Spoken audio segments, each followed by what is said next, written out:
Assalamualaikum warahmatullahi wabarakatuh.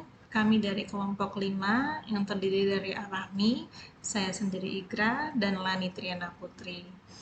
Pada presentasi kali ini, kami mengangkat topik tentang Environmental Accounting in Islamic Perspective. Pada slide pertama, kita akan melihat definisi dari Social Environmental Accounting. Nah, akuntansi sosial dan lingkungan adalah proses mengkomunikasikan dampak sosial dan lingkungan dari tindakan ekonomi organisasi untuk kepentingan kelompok tertentu dalam masyarakat luas. Menurut Gray, Owen, dan Wonders tahun 1987. Fenomena munculnya akuntansi sosial juga banyak membuat peneliti yang melakukan penelitian tentang akuntansi sosial lingkungan. Dimulai dari munculnya enterprise theory yang digagas oleh John Elkington tahun 1997. Teori ini memunculkan konsep akuntansi sosial dan lingkungan yang merupakan perluasan dari konsep economic bottom line yang memandang akuntansi hanya terbatas pada aspek keuangan saja dan dikenal dengan istilah triple bottom line. Triple bottom line melalui triple P menggambarkan aspek sosial yaitu people, aspek lingkungan atau planet, dan aspek ekonomi atau profit. Kondisi ini bertujuan untuk menyelaraskan hubungan antara manusia, lingkungan, dan ekonomi. Namun, teori-teori ini tidak menghadirkan satu nilai penting dalam akuntansi sosial dan lingkungan, yaitu aspek spiritualitas. Kemudian, muncullah ekoteologi Islam yang merupakan konsep melahirkan 3 prinsip untuk membangun sebuah ekoteologi, yaitu tauhid, kesatuan seluruh makhluk, amanah khalifah, kejujuran kepemimpinan, dan akhirah atau tanggung jawab. Nah, dari teori tadi itu kita bisa melihat akuntansi sosial dan lingkungan dalam perspektif Islam. Dalam perspektif agama Islam, kegiatan ekonomi merupakan salah satu hal yang menjadi pokok perhatian. Banyak surat dalam Al-Quran yang membahas tentang itu. Bahkan ayat terpanjang dalam Al-Quran menjelaskan tentang akuntansi dari berbagai aspek. Nah, pada Quran surat Az-Zariyat ayat 19, Allah berfirman, dan pada harta-harta mereka ada hak untuk orang miskin yang meminta dan orang miskin yang tidak mendapat bagian. Nah, ini merupakan gambar dari yang memperlihatkan bahwa berbeda antara quadrangle bottom line dengan circle bottom line. Pada circle bottom line sudah menyempurnakan konsep triple bottom line. Nah, segitiga ini adalah konsep yang belum sempurna dan disempurnakan oleh spiritual sehingga membentuk circle. Nah, kita dapat lihat di sini lebih dalam tentang konsep circle bottom line, yaitu terdiri dari 4 dimensi, yaitu dimensi sosial, people, dimensi ekonomi profit, dimensi lingkungan planet, dan dimensi spiritualitas. Dimensi sosial atau planet yaitu indikator dalam melaporkan aktivitas sosial, yaitu praktek ketenagakerjaan, kelayakan bekerja, HAM masyarakat, tanggung jawab produk atau jasa. Mungkin kita sebaiknya lanjut ke akuntansi sosial lingkungan berdimensi ekoteologi Islam itu seperti apa. Nah, seperti yang tadi dijelaskan, yaitu terdiri dari 3 prinsip, yaitu tauhid, kesatuan seluruh makhluk, amanah khalifah, kejujuran kepemimpinan, akhirah, sebuah model, akuntabilitas, dan konsekuensi. Nah, bagaimana tauhid? Menurut Nasr tahun 2003, tauhid merupakan jantung agama Islam, the heart of Islamic life, dan hidup yang bermanfaat adalah hidup yang mampu menarasikan makna prinsip tauhid ini. Nah, pada triple bottom line ini masuk sebagai dimensi lingkungan atau planet, di mana tauhid harus menjadi nilai dasar manusia dalam memahami alam. Nah, amanah khalifah atau kejujuran kepemimpinan. Sejak awal penciptaan manusia dalam menerima amanah dari Allah untuk menjadi khalifah di muka bumi ini, dalam konteks akuntansi sosial dapat dikaitkan dengan dimensi sosial atau people. Tidak hanya, jadi dalam sebuah bisnis itu tidak harus melihat ke atas saja, namun harus melihat ke bawah, yaitu ke karyawan dan masyarakat. Nah, pada akhirah yaitu sebuah model akuntabilitas dan konsekuensi. Ini merupakan prinsip yang menjelaskan tentang keberadaan akhirat, bahwa semua yang kita lakukan itu akan kembali kepada akhirat dan akan ada pembalasan nanti di hari akhir. Nah, bila dikaitkan dengan laporan sustainabilitas spiritualitas, maka ini dapat menjadi basis pengukuran dimensi ekonomi atau profit, di mana basis ini dapat menghindari adanya kecurangan keterkaitan dengan ekonomi atau fraud. Demikian dari saya, selanjutnya akan dilanjutkan oleh saudara. Selanjutnya, Corporate Social Responsibility atau yang disingkat dengan CSR. Ini merupakan salah satu bentuk implementasi dari akuntansi sosial dan lingkungan. CSR merupakan salah satu bagian dari strategis bisnis perusahaan dalam jangka panjang. CSR adalah suatu konsep bahwa organisasi, khususnya perusahaan, memiliki suatu tanggung jawab terhadap konsumen, karyawan, pemegang saham, komunitas, dan dalam segala aspek operasional perusahaan yang berdampak pada lingkungan. Contohnya polusi, limbah, keamanan produk, dan tenaga kerja. CSR tidak hanya terbatas pada konsep pemberian bantuan dana kepada lingkungan sosial, namun juga bagaimana perusahaan memperlakukan karyawannya dengan tidak diskriminatif, menjaga baik hubungan dengan pemasok. Contoh bentuk tanggung jawab itu bermacam-macam, mulai dari melakukan kegiatan yang dapat meningkatkan kesejahteraan masyarakat, perbaikan lingkungan, pemberian beasiswa untuk anak tidak mampu, pemberian dana untuk pemeliharaan fasilitas umum, dan sumbangan untuk desa atau fasilitas masyarakat yang bersifat sosial. Selanjutnya kita akan melihat bagaimana pandangan Islam terhadap corporate social responsibility.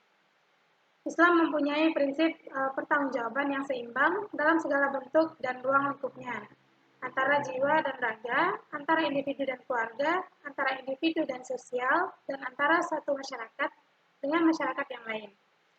Di sini CSR merujuk pada kewajiban-kewajiban sebuah perusahaan untuk melindungi dan memberi kontribusi kepada masyarakat di mana perusahaan itu berada.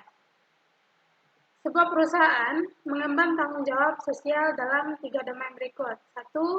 Pelaku-pelaku organisasi, yang kedua lingkungan alam, dan yang ketiga kesejahteraan sosial masyarakat.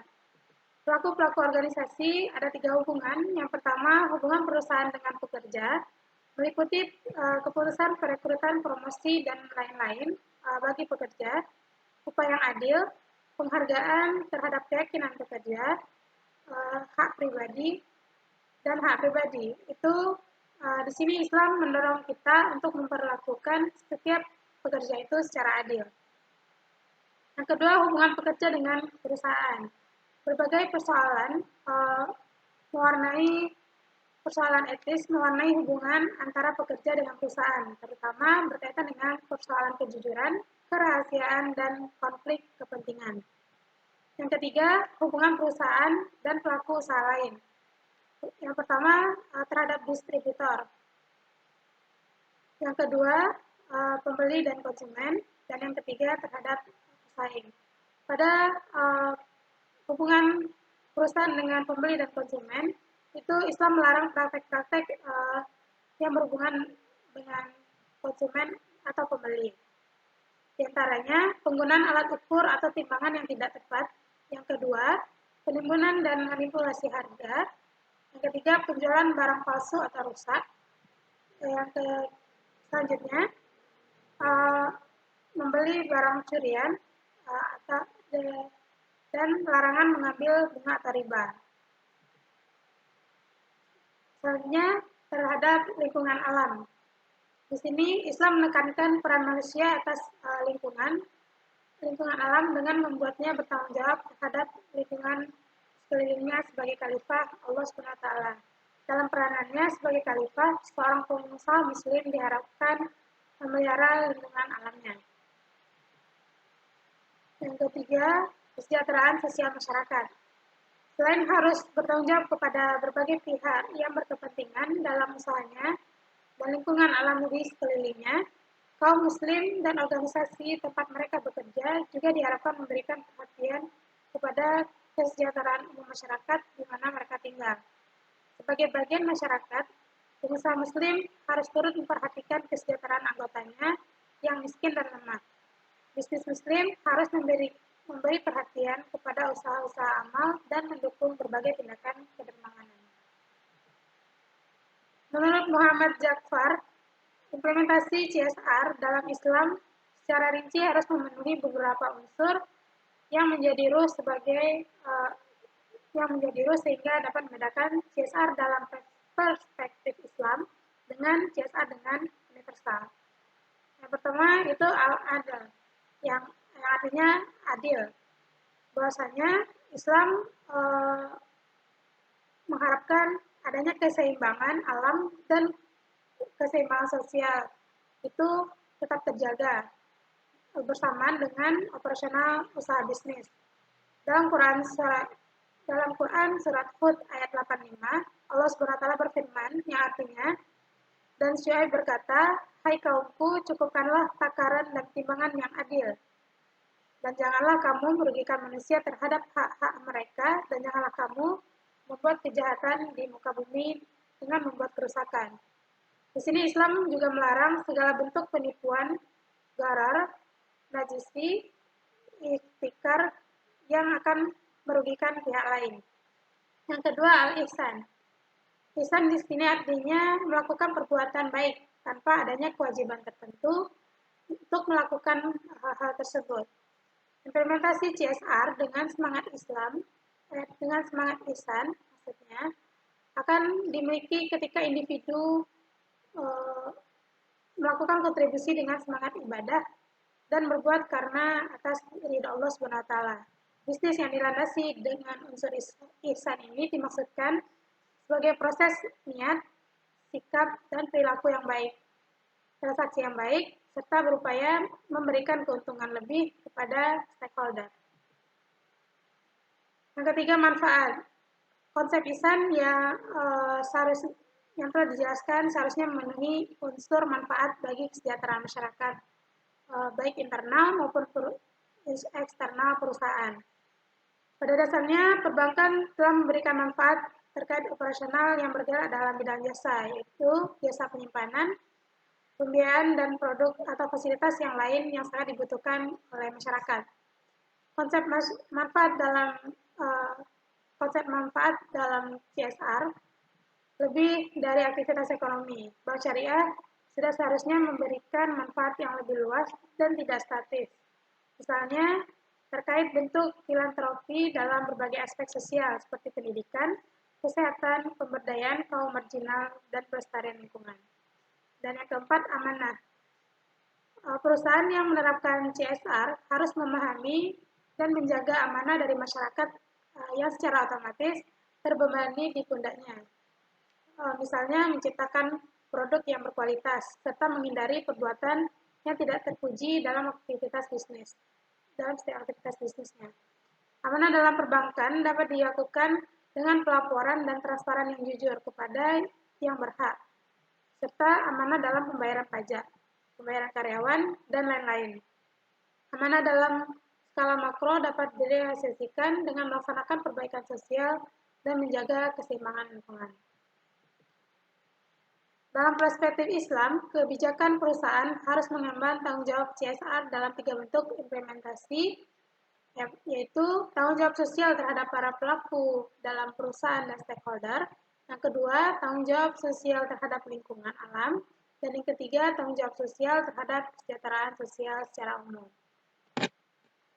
Baiklah, selanjutnya akan disampaikan oleh Kak Rahmi, kepada Kak Rahmi dipersilakan. Bismillahirrahmanirrahim. Selanjutnya kita akan membahas penelitian Kamla tentang akuntansi lingkungan di dalam sudut pandang Islam. Nah, Kamla menyayangkan apa yang terjadi dengan negara Arab. Pada tahun 2003 di Dubai diselenggarakan sebuah konferensi oleh perusahaan multinasional yang berasal dari Barat. Di dalam konferensi itu mereka memperkenalkan konsep CSR sebagai sesuatu yang baru dan berasal dari Barat, tanpa menyebutkan keterkaitannya dengan Islam. Sementara kita tahu bahwasanya negara-negara Arab adalah negara-negara yang kental dengan nuansa Islamnya. Nah, itulah kenapa Kamla kemudian memperkenalkan, mencoba untuk memaparkan Islam dan lingkungan di dalam prinsip-prinsip Islam itu sendiri. Nah, yang pertama adalah tauhid. Bahwasanya kita harus mengesahkan Allah. Allah yang menciptakan alam semesta, Allah yang menjaganya, Allah Maha mengetahui segala sesuatu. Artinya apa? Sama seperti kita membeli sebuah peralatan elektronik, maka yang paling tahu tentang spesifikasinya, tentang bagaimana mengoperasikannya, bagaimana menjaganya, itu adalah orang yang membuatnya. Maka kita kembalikan pada konsep tauhid ini. Allah yang menciptakan alam, maka Allah lah yang paling tahu bagaimana menjaganya. Jadi, ketika misalnya ada orang yang membawa konsep CSR, ada orang yang membawa konsep lingkungan, kemudian mengatakan itu adalah sesuatu yang baru dan berasal dari barat, kita sebagai seorang muslim harusnya mengaitkan itu di dalam prinsip-prinsip Islam gitu. Kemudian yang kedua adalah khalifah. Allah menjadikan manusia sebagai khalifah di muka bumi. Kamla mengutip dari Syekh Yusuf Al-Qaradawi bahwasanya keistimewaan yang diberikan kepada manusia untuk menjadi khalifah di muka bumi bukanlah untuk membuat kerusakan, bukan untuk bertindak semena-mena, tetapi untuk menyebarkan keadilan, kebenaran, dan kebaikan untuk umat manusia. Selanjutnya, ada prinsip komunitas, bahwasanya di dalam Islam itu tidak dikenal istilah egois, individual gitu, tetapi dinyatakan bahwasanya tidak beriman seseorang hingga dia mencintai saudaranya sebagaimana dia mencintai diri sendiri. Kemudian lanjut ke prinsip keempat, the boundless scope of Islamic concern. Jadi kita berbicara tentang masa depan. Kamla mengutip dari Syekh Yusuf Al-Qaradawi bahwasanya janganlah sampai kita meninggalkan masalah untuk generasi berikutnya gitu. Dan masalah itu adalah karena kita gitu. Ibaratnya hari ini kita menebang hutan sembarangan, kemudian itu menjadi masalah bagi generasi berikutnya yang mereka mendapatkan banjir, mereka kemudian merasakan longsor misalnya, karena kesalahan kita. Nah, itu nggak boleh gitu. Inilah yang disebut orang-orang sana sebagai konsep sustainability. Mereka juga mengatakan bahwasanya sustainability itu berasal dari barat, padahal itu ada di dalam Islam gitu. Kemudian selanjutnya, bagaimana kita mengapresiasi keindahan alam. Ada yang istilahnya tadabur alam, bagaimana kita melihat keagungan Allah dalam penciptaannya, menikmati keindahan alam. Kemudian dari sana harusnya kita berpikir bahwasanya kita harus menjaga keindahan tersebut untuk generasi setelahnya. Dan prinsip ini adalah prinsip yang holistik. Dia berasal dari wahyu, kemudian dia adalah sebuah konsep yang tidak dapat dipisahkan. Maka kesimpulan yang bisa kita ambil adalah akuntansi untuk lingkungan itu sangat berkaitan erat dengan Islam. Dia bukan sesuatu hal yang bisa dipisahkan dari Islam. Kemudian dia berakar dalam atau kuat di dalam Islam gitu. Jadi ketika misalnya mereka mengatakan ini adalah teori barat, kita perlu mempertanyakannya lebih lanjut. Demikian presentasi dari kami. Assalamualaikum warahmatullahi wabarakatuh.